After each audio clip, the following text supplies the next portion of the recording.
I took a break from social media, very long time, Instagram, YouTube, everything. Part of that includes ignoring everyone. I ignored all the text messages I got, DMs, except for immediate family and like one or two people. Emails, offers, collabs, artists, companies, sponsors, everything.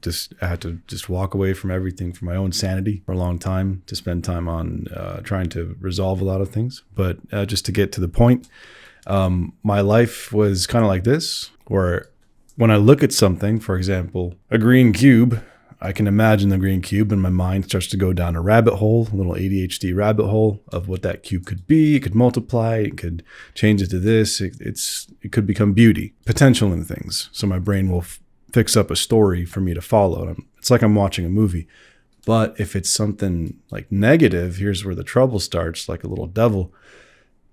I don't know, it could be someone being mean or rude when I was a kid at school or something. It doesn't matter. It gets stored in. So what happens there is my brain takes that and does the same thing, but towards the negative. Those things that I'm imagining, whether it's the positive or negative, are still phantoms, but I didn't know that until recently because I lived by them as though I have to kind of survive each potential negative outcome. And all these phantoms and demons and angry thoughts were always there. And each of them had their sort of stage. This was story A, story B, and it goes on, C, D, E, and on. And each one of those usually kind of put me in a state of, I'm feeling a little bit right now, interestingly enough, mostly because I just haven't recorded in a long time. And my brain is literally right now imagining people watching this and then frantically trying to cover all the potential bases of where someone's going to be upset or annoyed or walk away. It's such a weird thing. So probably comes from the past, but it doesn't matter because it's all not real. As I learned, and each of those things can induce fear, shame, dread, insecurity in a sort of endless mode. It just keeps coming, and everywhere I look at has its potential stories kind of extrapolating from it. So I was living like that for a long time, and it's almost like, okay, so here's me, here's the dude. There's me, and I know I have my darkness of what I think is my tragic story here and there, etc. And as I'm triggered by something, whether it's a thought or a person or an idea, like taking on a big project, all these kind of negative things start to come up. And that causes anger, agitation, frustration. And it's really no place to feel if you're trying to make art, unless you're doing art to kind of help yourself through it. But it just makes you a very bitter, toxic person, kind of like a people pleaser, and you feel powerless.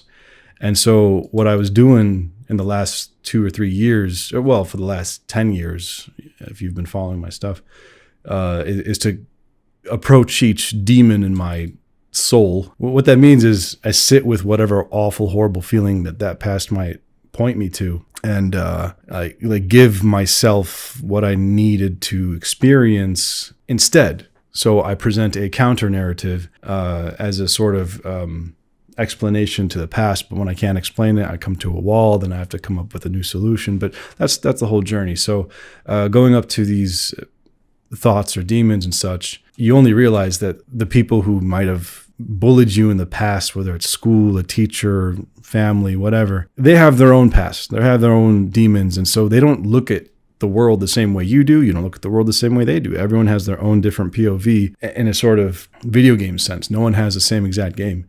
Some people see the world in a stylized way. So the journey is to walk up to all these demons through meditation or prayer or sitting there or drawing or journaling, or even while you're playing a game, you sit there and think about it.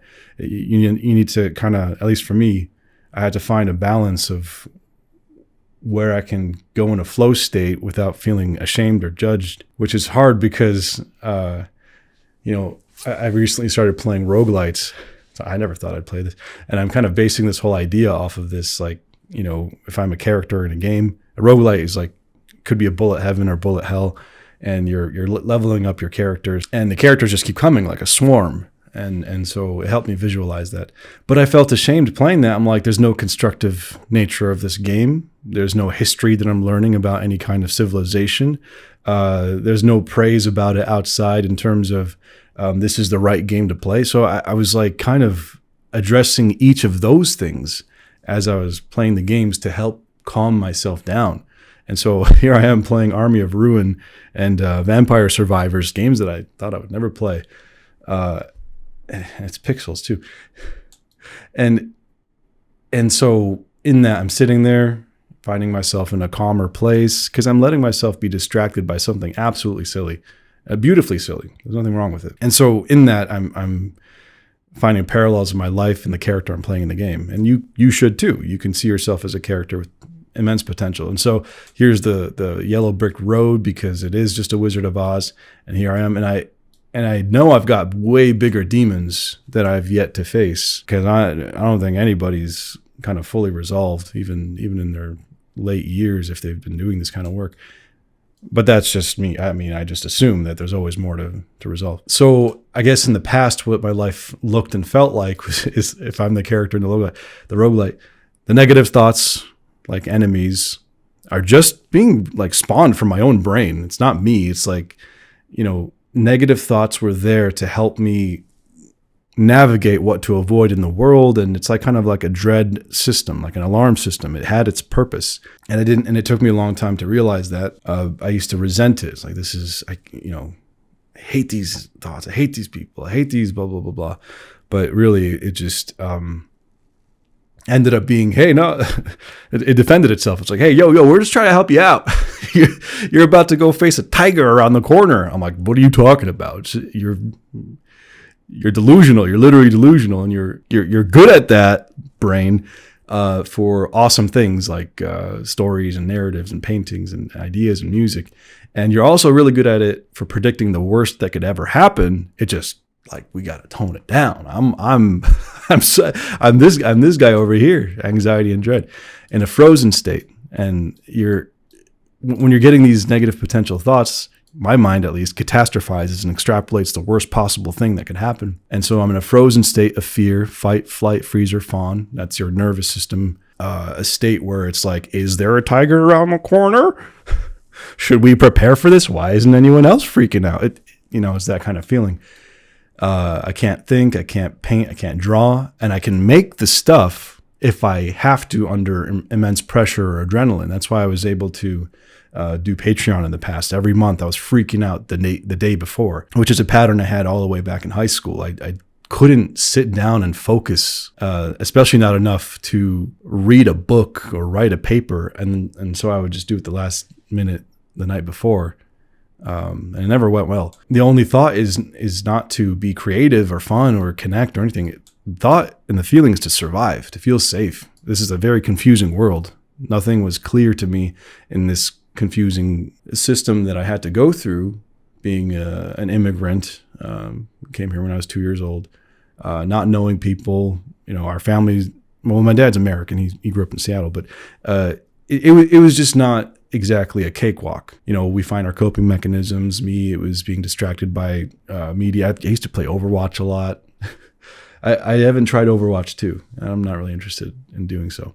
But to feel numb, and then that whole cycle repeats. And that cycle is not ideal for life. It's not ideal to sustain it. It's not ideal for projects, relationships, connections, personal health and safety. It's just, hopefully this me talking about it can at least put a spark in your mind to say, well, maybe we can angle our negative thoughts in the future. And so what does that look like for me now?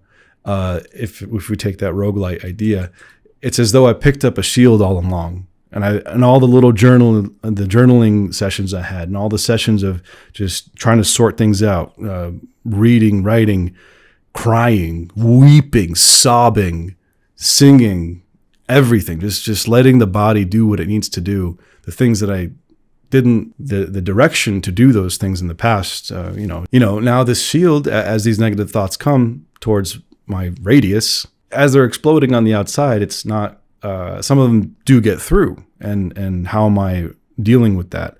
Whether it's what I was talking about earlier, like letting myself play games, going on walks, runs. I can't believe I actually enjoyed going for a run the other day. I was like both hating it and loving it at the same time. I was like, oh my God, I'm moving. I feel gravity going against me in this direction, not just this direction. So there's that. And so what do I feel now? It's like, how am I doing this? I'm not, every day is a battle. Even when I wake up these days, it's like, okay, I need to not need to. And so it's a kind of counterintuitive thing, because in the past I'm waking up frantic. I need to do this. I need to catch the bus. I need to go to do I even have homework? Do I have, whatever. That stuff got kind of ingrained in the past, just in terms of how I survived in my school life, even up during art center. In college, I would wait for the day before. The adrenaline was actually kind of fun. It's like, oh, okay, well, I do have only 2 days left to do this 3-week long project. And I did well, and I came out on top and graduated with honors. But it took a lot out of me, and it was it was because it was induced by stress, not because I wanted to be creative. I wanted to be winning in the class. I wanted to have the most attention. I wanted to prove myself at the time, and those are, I guess, worthy goals, but they eventually manifest as just a carrot on a stick. You can never really get the satisfaction or satiation from that kind of pursuit. It can only get you so far, but it's a double-edged sword. So where am I feeling now? Is it bad? Is it amazing? I'm more neutral, because the whole healing meditation stuff, I still don't know how to meditate. I just sit there and I'm like trying to not think about a million things, although more on that in a moment. But I don't feel amazing all the time, but I also don't feel horrible anymore. I don't wake up with just being informed by these negative thoughts and these old demons, and just assuming that this default narrative scripts. If you've ever made a game in Unity, I only just recently started learning how to use Unity, maybe 2 weeks ago, but it's fun. But you can attach scripts to player objects. So these scripts could be good or bad. They might give you health in the game, or they might take away health with damage. So the scripts that were running in my mind were all geared towards chipping away damage. And it was like showing up in my art. Like I could look at my old paintings when I was so frantic, and I can see, when I was making this drawing and this painting, this shape. I just remember it was like, I was doing it because I was thinking of this one thing to get this other person to like it, and also avoid 10,000 landmines of other people saying this. It was all in service of survival. It was miserable. And if you're stuck in that, there's a way out. Ironically, it's to do kind of nothing. You got to sit and stare at a wall. I find myself trying to meditate. If I find myself sitting and I'm too lazy to get up, I'm like, all right, I guess it's a meditation session now. Why am I sharing this with you? Because I'm trying to be myself and just say what it is, instead of, I have to make a return YouTube video. It's going to have effects. It's going to have a brand new project, 10,000 art books, and a really cool new contest to prove that I'm this artist. And oh God. No. So going to conclude with, I just feel a bit more healed. And if that's going to give somebody permission to continue their healing journey, it's not flowery BS. Like, you can really physically heal. A lot of our shame, pain, trauma, there's a body called The Body Keeps Score. There's a book called The Body Keeps Score. And it talks about this. The way you process these things is a physical thing. It's in your body. You can't just think that you can't logic your way through, I'm in a place of understanding of my old pain and I know how to go forward. That got me far enough, but the rest of it was in the body. You have to move, you have to breathe. Like, breathing is everything. I was like, you see the posts of just breathe. Well, okay, yeah, shut up. I need medication or something. Like, what do you although medication is a whole other topic, but the exhale, like, I didn't realize that when I draw, when I paint, when I'm trying to even play guitar or sing, I'm tight, holding, like just in case someone's about to throw a punch. So I'm like always ready. And so I was mostly breathing through my nose, especially when I'm drawing, and I could start hearing like myself breathing, and it's just like I'm on edge, and I'm facing some final boss, and I'm thinking of all the worst possible things that can happen. Oh God. But with that exhale, oh my God. It's like the kind of exhale you would not let yourself do if you're trying to stay silent. If there really is a tiger around the corner, it's like, we don't want to give away our position. we breathe through the nose, very silent. But if there's no tiger and you've done the work and you've addressed the discomforts that had held you back in the past, I've got a whole ton to go through.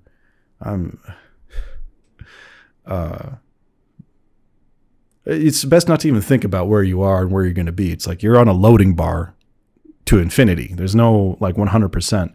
You just keep going. Yeah. So this is an explanation, even though I'm explaining my next paragraph.